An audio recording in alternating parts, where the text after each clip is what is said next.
ចាជំរាបសួរពុកម៉ែបងប្អូនសម្រាប់វីដេអូថ្ងៃនេះផងដែរខ្ញុំមកបង្ហាញជូនពុកម៉ែបងប្អូនអំពីដំណើរការនៃការប្រើប្រាស់ប្រភេទម៉ាស៊ីនច្រកទឹកអូតូ 2 in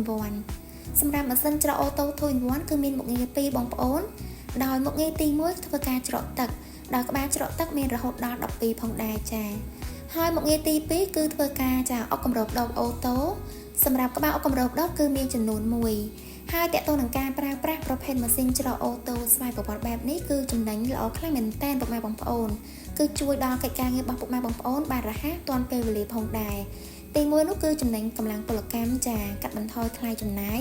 គឺយើងអត់ត្រូវការកម្លាំងពលកម្មច្រើនទេតកតងនឹងការប្រើប្រាស់ប្រភេទម៉ាស៊ីននេះគឺល្អខ្លាំងមែនទែនហើយម៉ាស៊ីននេះក៏សូវស៊ីភ្លើងទេបងប្អូនគឺស៊ីភ្លើងតិចខ្លាំងមែនទែនហើយសម្រាប់កម្លាំងភ្លើងដែលយើងប្រើពុកម៉ែបងប្អូនមានតែភ្លើង32 អាំពែអាចតម្លើងប្រើប្រាស់បាន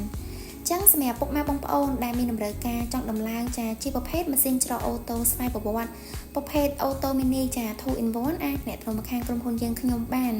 ហើយសម្រាប់ម៉ាស៊ីននេះផងដែរជាប្រភេទម៉ាស៊ីនចាបោះរោងចក្រដល់ខាងក្រុមហ៊ុនយើងខ្ញុំនាំចូលដោយផ្ទាល់តែម្ដងចាហើយរីឯតម្លៃវិញគឺល្អសមរម្យខ្លាំងមែនទែនពុកម៉ែបងប្អូនចឹងសម្រាប់ពុកម៉ែបងប្អូនដែលកំពុងតែមានតម្រូវការចង់បានប្រភេទម៉ាស៊ីនច្រកស្វ័យប្រវត្តិអាចអញ្ជើញទៅអ្នកក្នុងសាកសួរព័ត៌មានបន្ថែមជាមួយខាងក្រុមហ៊ុនយើងខ្ញុំបានណាចាសូមអរគុណ